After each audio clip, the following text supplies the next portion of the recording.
Ouais, on entend souvent parler de cancel culture.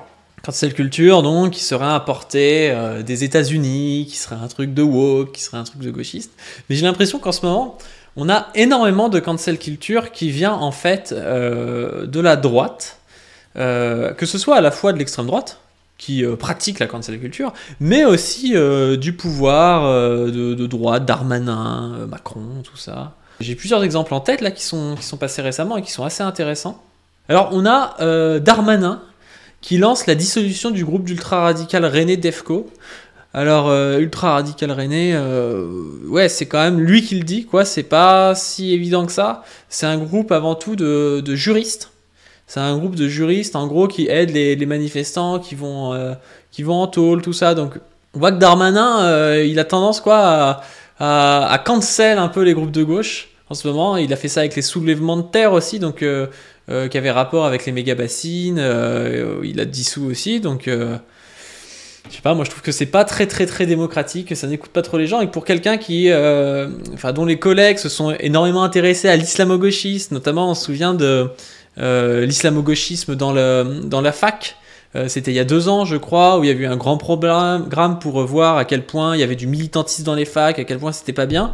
Et ben, on a vu, en fait, il y a assez peu de temps, alors je sais pas si je vais vous retrouver l'article, mais que cet islamo-gauchisme dans les facs et le rapport qui avait été lancé par la ministre, en fait, elle est tombée, c'est tombé à côté, quoi. Genre, le rapport de la ministre qui essayait de rechercher un truc précis, un truc politique, un truc vraiment, voilà, qui contredit en général un peu le fait de laisser la fac essayer de faire de la science, des choses comme ça. Non, elle était hyper suspicieuse, en mode il y a de l'islamo-gauchisme dans la fac. Elle lance un rapport et le rapport arrive à lui dire qu'en fait c'est faux. Donc je trouvais ça assez intéressant. Donc l'article, là c'est Le Monde. Donc il y a un tweet qui dit: il y a 2 ans, Frédérique Vidal, alors ministre de l'Enseignement supérieur, annonçait l'ouverture d'une enquête sur l'islamo-gauchisme à l'université. Il s'agissait d'un pur effet d'annonce, en d'autres termes d'une théorie du complot.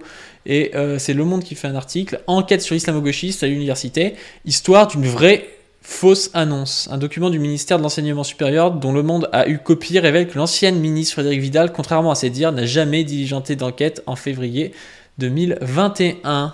Cette fois, les masses sont tombées. Malgré ces affirmations, l'ancienne ministre de l'Enseignement supérieur n'a jamais demandé d'enquête portant sur l'ensemble des courants de recherche menés dans l'université en lien avec l'islamo-gauchisme. Donc c'est même pas ce que je vous disais, c'est même pas que l'enquête revient fausse, c'est qu'elle ne l'a jamais fait, en fait, qu'elle a menti. Et donc là, ça passe presque pire, en fait, ça montre le côté politique, c'est-à-dire elle dit oui, il y a de l'islamo-gauchisme, elle veut pas le prouver, elle fait pas d'enquête. C'est par pure idéologie, en fait, qu'elle fait ça. Enfin, c'est pas censé être Zemmour, la meuf, c'est censé être la ministre de l'Éducation. Le 14 février 2021, sur le plateau de CNews, elle avait dénoncé un phénomène qui gangrène la société dans son ensemble, auquel l'université n'est pas imperméable. 2 jours plus tard, à l'Assemblée, la ministre confirmait la mise en place d'un bilan de l'ensemble des recherches, en vue de distinguer ce qui relève de la recherche académique et ce qui relève du militantisme et de l'opinion.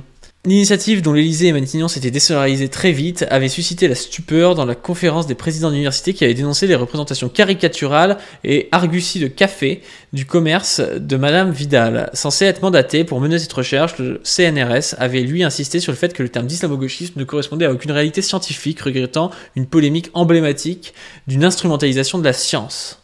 Donc voilà, évidemment je ne suis pas abonné au Monde, donc je n'ai pas la suite, mais bon. Il y a ce côté-là pour la cancel culture. Et puis moi, je voulais vous parler surtout d'autre chose. C'était par rapport à Médine. On avait vu que Médine allait faire un concert en fait à Albi. Et c'est Valeurs Actuelles qui titre: des élus demandent l'interdiction du concert islamo-gauchiste de Médine à Albi. La droite tarnaise s'unit pour demander au préfet de l'annuler. Alors ils utilisent bien le terme annuler, donc de le cancel. Donc la droite demande de cancel Médine, alors même qu'on a vu que Médine était super basé pendant ce mouvement. On a vu Médine notamment sur des piquets de grève. C'était avec les dockers, je crois, du port du Havre. Médine avait même partagé, en fait, pour les réquisitions, il avait partagé un message, donc, j'imagine, d'un groupe de lutte sur WhatsApp ou il n'y a plus du genre. Les réquisitions commencent à tomber à la raffinerie Total Normandie. Les flics viennent de débarquer à la maison des collègues pour les réquisitionner devant leurs enfants. Continuez à venir nombreux nous soutenir, on va devoir faire front face aux réquisitions et ça se joue dès maintenant. Besoin de soutien dès ce soir pour ceux qui sont au Havre et dès demain pour ceux qui peuvent venir. Et donc lui, il avait partagé ça, alors forcément, il y a 4200 likes et j'imagine que ça a permis, en fait, le fait qu'ils viennent, d'empêcher une reprise du travail, parce qu'il y a beaucoup plus de monde qui viennent quand c'est Médine qui le dit, quand c'est un compte avec 3 abonnés, quoi. Donc Medine, vrai allié du mouvement social, et la droite essaie de le cancel juste par pure idéologie et par pure fragilité, parce que je vois pas ce que ça peut leur faire qu'ils fassent un concert, quoi. Et on a vu un autre truc basé, c'est que du coup pendant ce concert qu'il a réussi finalement à faire, Medine a dédicacé sa chanson La puissance du port du Havre. Les dockers, les syndicalistes, les ouvriers, les travailleurs, ceux qui sont sur les ronds-points, ceux qui bloquent les raffineries, les éboueurs, ceux qui font en sorte de reculer, de faire reculer cette réforme des retraites. Mesdames et messieurs, au nom de tous les travailleurs ce soir, la puissance du port du Havre. Donc on voit le truc, moi je trouve ça assez symptomatique, quoi, d'avoir la droite, on parle souvent de fragilité bourgeoise, mais c'est un peu ça, c'est-à-dire que les mecs ils contrôlent pas un truc, forcément il faut qu'ils arrivent, qu'ils l'interdisent, comme le pire woke américain qui sort de nulle part. Et puis à côté de ça, il y a Medine qui est une grosse star et tout, qui dédicace aux dockers, aux gens qui sont sur les ronds-points, qui va sur les piquets de grève, qui fait des blocages, qui fait venir les gens. Enfin vraiment là on a un joli clivage qui se forme, je trouve. Et encore une fois, la droite et la bourgeoisie montrent sa fragilité.